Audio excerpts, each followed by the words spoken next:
There's a plant that holds more nutrition than most vegetables in your garden. For thousands of years, it fed empires, healed wounds, and survived every climate on Earth. Then, in less than 50 years, we declared war on it. We poisoned it, ripped it from the ground, and taught our children to hate it. Billions of dollars were spent trying to erase it from existence, but it never surrendered. This is the story of the dandelion, the plant we call a weed that may be the most valuable crop we ever abandoned. Welcome to Veiled Earth, where we share videos that help you preserve forgotten wisdoms. The archive opens in ancient Persia, 650 BCE. Medical texts carved into clay tablets describe a golden flower with healing powers. Physicians prescribed it for liver ailments, digestive troubles, and blood purification. They called it the sun's gift. By the time Alexander the Great marched across Asia in 330 BCE, his soldiers carried dried dandelion roots in their packs. When dysentery struck the army, they boiled the roots into bitter tea. It saved thousands of lives. The Greeks named it taraxacum, from the words meaning disorder and remedy. They understood something we forgot. This plant was not decoration. It was survival. By 100 CE, Chinese herbalists were documenting dandelion in medical encyclopedias. They used every part: the roots for fever, the leaves for inflammation, the white sap from the stem for removing warts. Nothing was wasted. In Korea, it became a staple food. Families harvested the leaves in spring before any other green emerged from winter soil. They called it the first gift after the frost. Dandelion didn't just grow in gardens, it conquered the world. It thrives in temperatures from -40 to 120 degrees Fahrenheit. It grows at sea level and at 12,000 feet elevation. It survives in cracked pavement, mountain meadows, and Arctic tundra. Its roots reach up to 15 feet deep, pulling minerals from layers of soil no other plant can touch. When scientists finally analyzed its nutritional profile in the 1970s, they were stunned.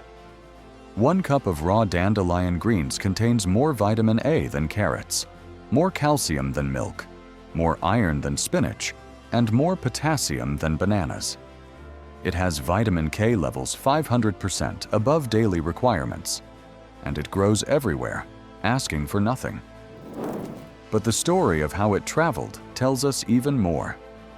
When European settlers crossed the Atlantic in the 1600s, they brought dandelion seeds intentionally. Ships' manifests from 1620 list dandelion among essential supplies, packed beside wheat and barley. Pilgrims planted it in Plymouth. It wasn't a mistake or an invasive accident. It was medicine, food, and insurance against starvation. Within 50 years, dandelion had spread across the colonies. Native American tribes adopted it immediately. The Cherokee used it for kidney ailments. The Iroquois made a tonic from the roots to strengthen the blood. By the 1700s, every American homestead had a dandelion patch. Families harvested it in spring when greens were scarce. They brewed the roots into coffee substitutes during shortages. They fermented the flowers into wine. An entry from a 1776 colonial diary reads, "When the dandelion blooms, hunger ends." It was a plant that required no cultivation, no fertilizer, no irrigation. It simply gave. And for centuries, people were grateful. So when did gratitude turn to hatred? The shift began quietly in the late 1800s. Wealthy landowners in England started cultivating manicured lawns, symbols of status and control. A perfect lawn meant one thing: uniformity. Grass clipped short, not a single flower, not one wild thing. Dandelions, which bloomed bright yellow across green expanses, became the enemy of order. Garden societies published guides on lawn purity. Servants were hired specifically to dig out dandelions by hand. The message was clear. Wild meant poor. Controlled meant civilized. This idea crossed the ocean. By the 1900s, American suburbs were booming. The lawn became a symbol of the American dream. Companies sold the vision: a green carpet, perfectly even, with no weeds. And the dandelion, which had fed families for generations, was rebranded. From food to foe. From medicine to menace. The weed industry was born. In 1944, the first synthetic herbicide, 2,4-D, was developed. It was designed as a chemical weapon during World War II, but was repurposed for lawns after the war ended. By 1950, it was marketed to homeowners as the solution to weeds. Advertisements showed smiling families spraying their lawns, children playing on grass described as pure and clean.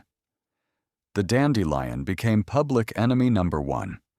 Lawn care companies promised total eradication. Neighbors competed for the greenest, most dandelion-free yards. Homeowners associations wrote rules. If your lawn had dandelions, you received a citation. Billions of dollars poured into the war on weeds.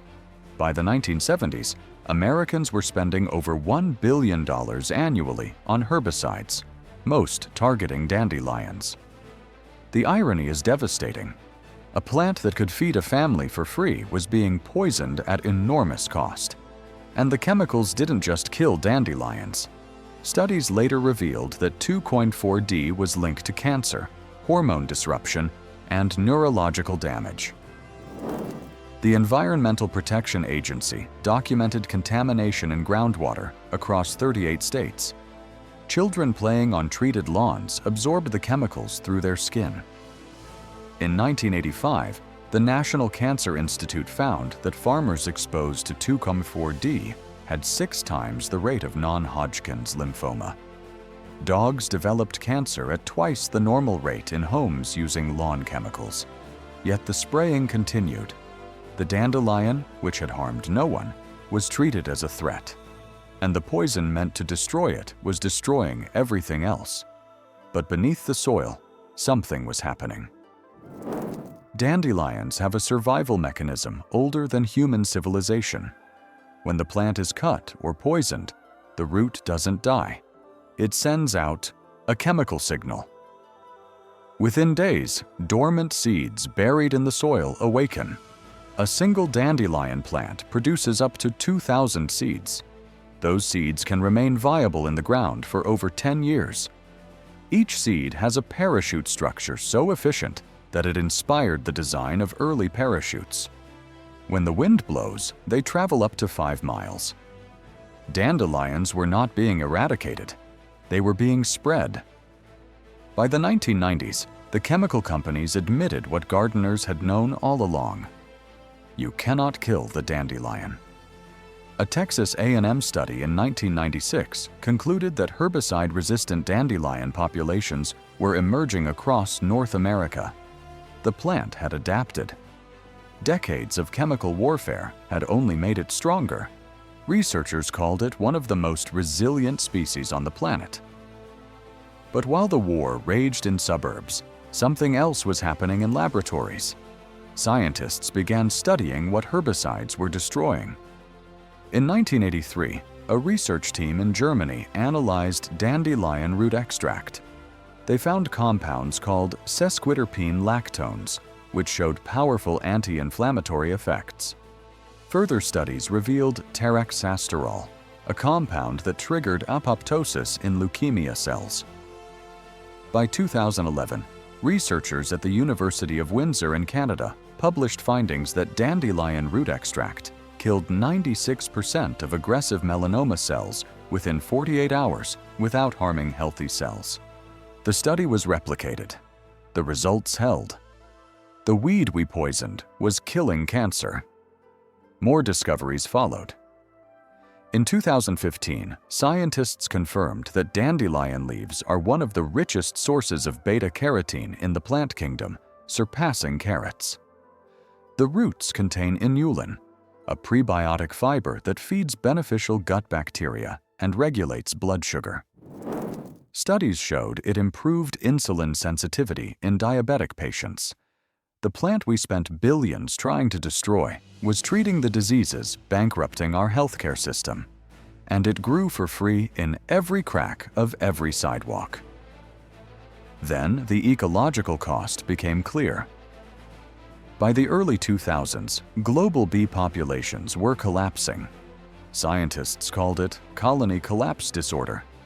Honeybees, essential for pollinating 1/3 of global food crops, were dying at catastrophic rates. Researchers searched for causes: pesticides, habitat loss, disease. But one factor stood out. Bees were starving in spring. Modern agriculture had created monocultures, vast fields of single crops that flowered briefly, then offered nothing. Suburban lawns, treated with herbicides, provided no food at all. But dandelions bloom in early spring, often the first flower when bees emerge from winter. A single dandelion provides nectar and pollen when nothing else exists. Entomologists discovered that bees visiting dandelion-rich areas had healthier immune systems and stronger colonies. The plant we poisoned was feeding the insects that fed us. In 2019, a study published in Biological Conservation showed that lawns with dandelions supported 20 times more pollinator activity than chemically treated grass. The war on dandelions was a war on the food chain itself. The turning point came quietly, from the ground up.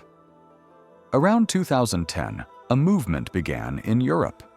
People stopped mowing their lawns in May, letting dandelions bloom to feed pollinators. They called it No Mow May. The idea spread to the United States by 2015. Thousands of homeowners participated, ignoring homeowner association rules, risking fines. They posted signs: "This lawn feeds bees."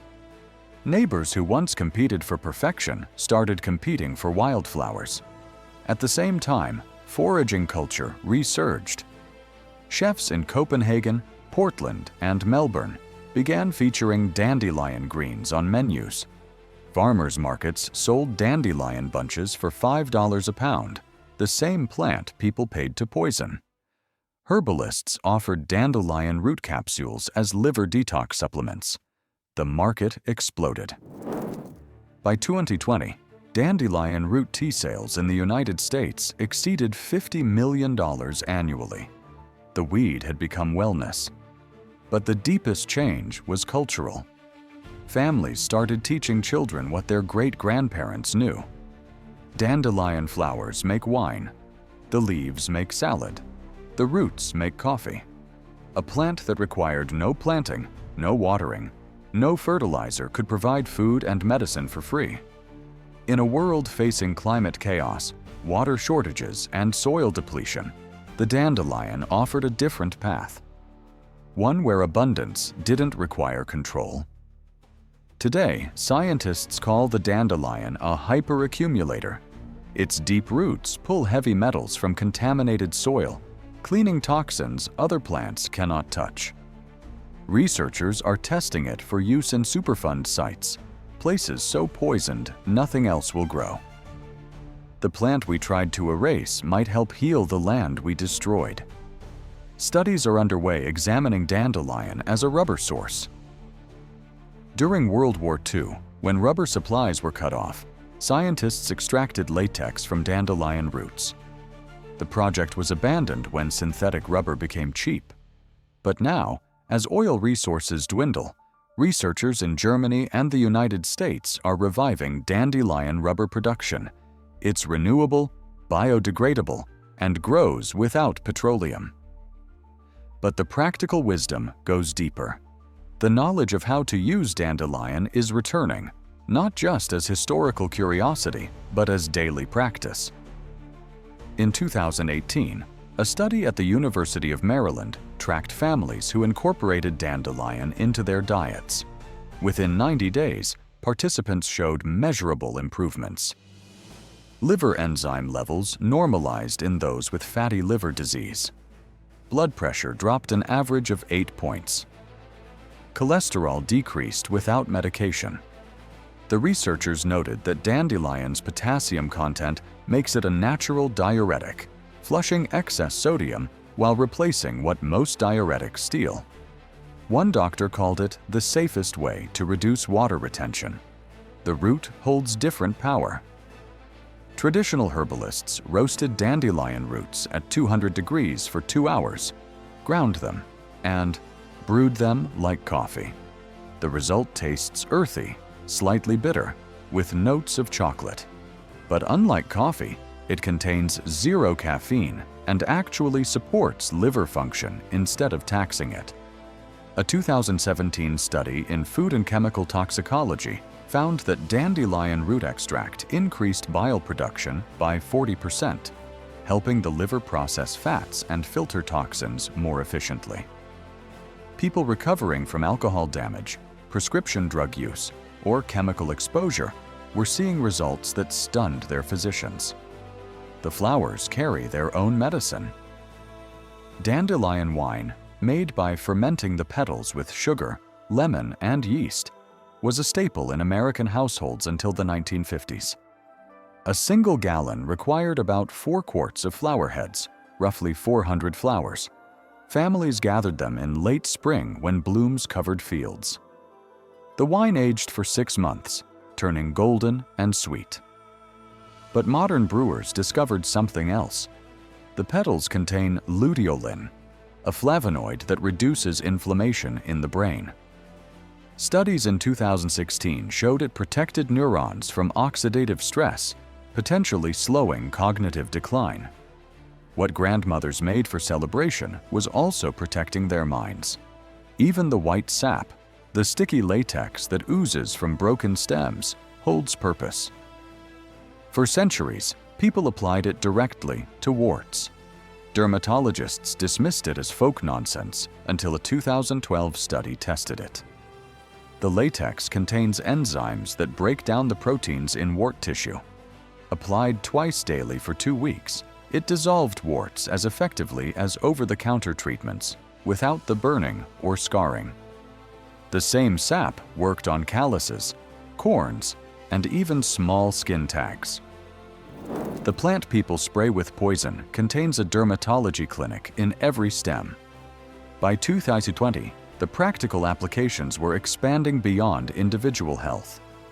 Farmers dealing with depleted soil started planting dandelions intentionally. A technique called dynamic accumulation uses deep-rooted plants to pull nutrients from the subsoil and deposit them on the surface when the plant dies back. Dandelion roots mine calcium, potassium, and trace minerals from depths where crops cannot reach. When tilled back into the soil, they enrich the topsoil naturally. Organic farmers in Vermont reported a 30% increase in crop yields after 3 seasons of dandelion cover cropping. The weed was becoming regenerative agriculture. Beekeepers took notice too. A single acre of dandelions provides enough nectar to produce 50 pounds of honey. Dandelion honey is thick, deep yellow, and intensely floral. In parts of Europe, it sells for premium prices, marketed as spring's first honey. But the value goes beyond commerce. Bees that forage on dandelions in early spring build stronger colonies. Their immune systems show higher resistance to varroa mites and nosema disease, 2 primary causes of hive collapse. Beekeepers who stopped spraying lawns and let dandelions bloom reported colony survival rates improving by 40%. The connection was undeniable. The shift even reached children. Schools in the United Kingdom started teaching dandelion identification and use in science classes. Students harvested leaves from untreated school grounds, washed them, and made salads. Teachers reported that children who grew up fearing dandelions as weeds became curious when they learned the plants were edible. One school in Bristol documented the program. After 8 weeks, students consumed 30% more leafy greens at lunch. The simple act of renaming the plant from weed to food changed behavior. homeowners discovered financial benefits. A lawn care company in Michigan calculated that the average American household spends $700 annually on lawn maintenance, including herbicides, fertilizers, and watering. A family that stopped treating their lawn and harvested dandelions instead saved that money while gaining food worth an estimated $200 per season based on farmers' market prices for organic greens. One homeowner in Ann Arbor documented harvesting 40 pounds of dandelion greens from a quarter-acre lot in a single spring. She blanched and froze them, providing nutrient-dense greens through winter. Her grocery bills dropped while her health markers improved. The clinical evidence continued mounting. In 2021, researchers at Windsor University completed Phase 1 trials of dandelion root extract as a cancer therapy. Patients with blood cancers who had exhausted conventional treatments showed tumor reduction after 12 weeks of daily extract.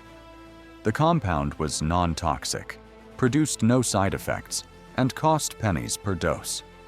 Pharmaceutical companies took interest, but the challenge remained. You cannot patent a plant that grows wild everywhere. The medicine that could save lives was too abundant to be profitable under the current system.